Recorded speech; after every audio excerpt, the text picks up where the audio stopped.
कार्तिक शुक्ल चतुर्दशी को बैकुंठ चतुर्दशी कहते हैं। यह दिन बैकुंठाधिपति भगवान विष्णु और शिव जी को समर्पित होता है।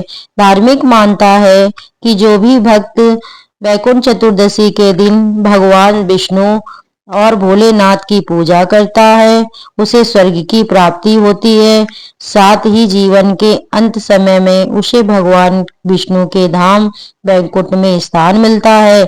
आज के दिन ही हरिहर मिलन हुआ था, जिसे बैकुंठ चतुर्दशी के नाम से जाना जाता है। आज के दिन विष्णु भगवान को बेलपत्र और भगवान भोलेनाथ को तुलसी पत्र चढ़ाया जाता है। बैकुंठ चतुर्दशी एकमात्र ऐसा दिन है जब शिव जी को तुलसी और विष्णु जी को बेलपत्र चढ़ाई जाती है। इस दिन सुबह स्नान के बाद व्रत रखना चाहिए। रात में भगवान विष्णु की कमल के पुष्पों से फूलों से पूजा करनी चाहिए। इस दिन शिव जी को तुलसी समर्पित करनी चाहिए। ऐसा कहा जाता है कि बैकुंठ चतुर्दशी के दिन भगवान विष्णु ने श्री हरिहर की पूजा की थी। जो भी भक्त बैकुंठ चतुर्दशी को भगवान विष्णु को बेलपत्र और भगवान शिव को तुलसी समर्पित करता है, उसकी मनोकामना जरूर पूरी होती है। बैकुंठ चतुर्दशी 14 नवंबर 2024 को है। सुनेंगे बैकुंठ चतुर्दशी की कथाएं। कार्तिक मास के शुक्ल पक्ष की चतुर्थी तिथि को बैकुंठ चतुर्दशी के रूप में मनाया जाता है। इस दिन को हरिहर मिलन भी कहते हैं और इसी दिन भगवान विष्णु और भगवान शिव जी की एक साथ पूजा की जाती है। और इस दिन की पूजा मध्य रात्रि के समय यानी निशीत काल मुहूर्त में होती है। मानता है कि आज के पवित्र दिन पूरे विधि विधान से व्रत रखने के बाद पूजा करने से बैकुंठ धाम की प्राप्ति होती है। बैकुंठ चतुर्दशी का व्रत करने से परिवार में सुख समृद्धि धन वैभव में वृद्धि होती है, निरोगी काया प्राप्त होती है। पौराणिक कथाओं के अनुसार इस दिन महाभारत के युद्ध में मारे गए सभी लोगों का भगवान श्री कृष्ण ने विधिवत श्राद्ध संस्कार कराया था। इसीलिए यह दिन श्राद्ध दर्पण करने के लिए भी अति उत्तम है। अब सुनते हैं बैकुंठ चतुर्दशी की कथा। एक बार भगवान श्री हरि विष्णु भोलेनाथ का पूजन करने के लिए काशी गए।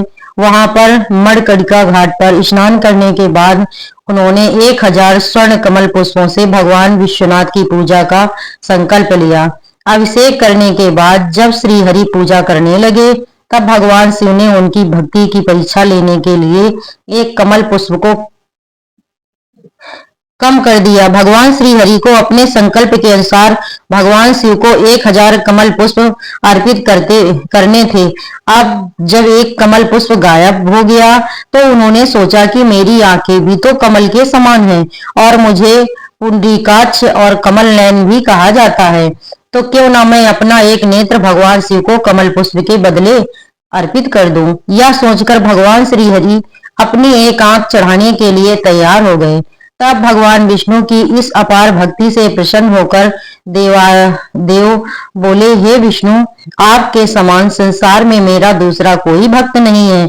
आज की यह कार्तिक शुक्ल चतुर्दशी अब से बैकुंठ चतुर्दशी कहलाएगी और इस दिन व्रत करके जो मुझसे पहले आपका पूजन करेगा उसे बैकुंठ लोक की प्राप्ति होगी।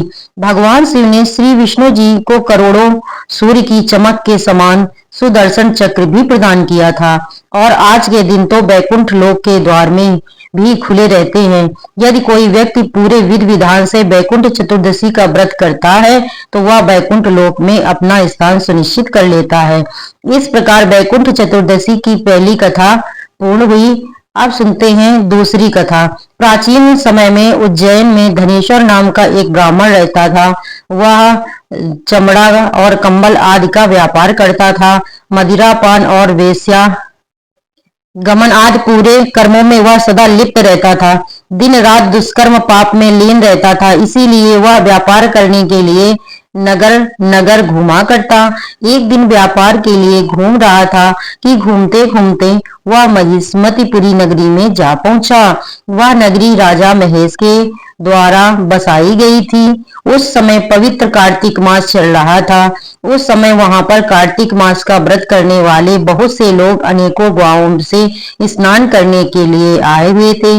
धनेश्वर ने उन सभी को देखा और अपना सामान बेचता हुआ वह भी एक मास तक वहीं रहा। वह प्रतिदिन वैष्णव के मुख से भगवान श्री हरि के नामों का कीर्तन सुनता और उनसे वार्तालाप किया करता था। वह कार्तिक मास के व्रत की उद्यापन विधि और जागरण भी देखता रहा कि कैसे व्रती ब्राह्मणों और गायों को भोजन करा रहे हैं, उनको दान दक्षिणा आदि भी दे रहे हैं। उसने भगवान शंकर और भगवान विष्णु की प्रसन्नता के लिए जलते हुए दीपक भी देखे। त्रिपुर नामक एक राक्षस के तीनों पुत्रों को भगवान शिव ने इसी तिथि को जलाया था। इसीलिए भगवान शिव के भक्त इस तिथि को दीपोत्सव के रूप में मनाते हैं। इस प्रकार नर्मदा नदी के तट पर रहते हुए धनेश्वर ब्राह्मण को पूरा एक माह बीत गया था। तब एक दिन अचानक ही एक काले विषैले सर्प ने उसे डस लिया, जिससे व्याकुल होकर वह अचेत होकर पृथ्वी पर गिर पड़ा। उसकी यह दशा देखकर वहां के दयालु भक्तों ने उसको चारों ओर से घेर लिया और उसके मुख से तुलसी दल मिश्रित जल के छींटे देने लगे।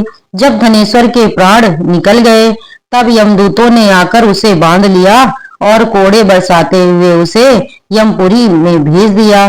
तब यमराज जी ने अपने सैनिकों को आदेश दिया कि धनेश्वर को कुंभीपाक नरक में डाल दिया जाए।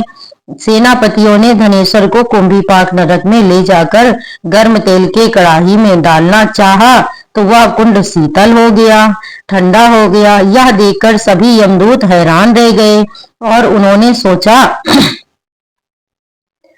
यह सारी घटना यमराज जी को बताई। ठीक उसी समय देवर्षि नारद वहां पहुंचे और उन्होंने यमराज जी से कहा, हे सूर्य नंदन, यह ब्राह्मण नरकों का उपभोग करने योग्य नहीं है। जो मनुष्य पूर्ण कर्म करने वाले लोगों का दर्शन, स्पर्श या फिर उनके साथ वार्तालाप करते हैं, वह उनके पुण्य का छोटा सा अंश प्राप्त कर लेते हैं। और यह ब्राह्मण तो एक मास तक श्री हरि भगवान के कार्तिक मास के व्रत का अनुष्ठान करने वाले संत मनुष्यों के संपर्क में रहा है, इसलिए यह उन सबके पुण्य का भागी हुआ है। इसलिए अब से यह यक्ष की योनि में रहेगा और पाप भोग के रूप में सभी नरक का केवल दर्शन मात्र ही करेगा। तब यमराज जी ने अपने प्रेस सैनिकों से और नारद जी से के कहे अनुसार धनेश्वर को सभी नरक दिखाने की आज्ञा दी और उसके पश्चात उसे यक्षलोक में भेज दिया गया। वह जाकर धनेश्वर को यक्षलोक का राजा बना दिया और वहीं धनेश्वर कुबेर का अनुचर घनश्याम बनकर प्रसिद्ध हुआ।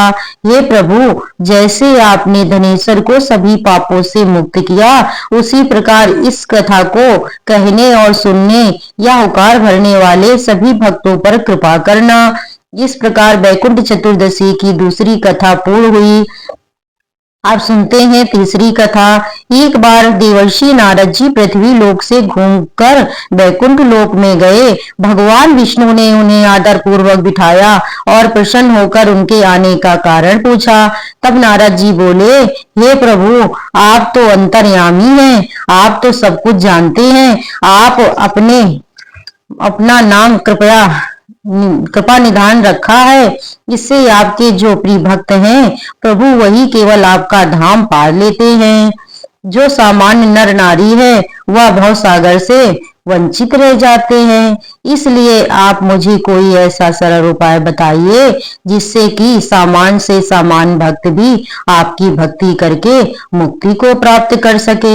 यह सुनकर श्री हरि विष्णु बोले, हे नारद, कार्तिक शुक्ल पक्ष की चतुर्दशी को जो नर नारी व्रत का पालन करेंगे और श्राद्ध भाव से मेरी पूजा करेंगे, उसके लिए स्वर्ग के द्वार साक्षात खुले रहेंगे। इसके बाद भगवान विष्णु ने अपने द्वारपाल जय और विजय को बुलाया और उन्हें कार्तिक चतुर्दशी को स्वर्ग के द्वार खुले रहने का आदेश दिया।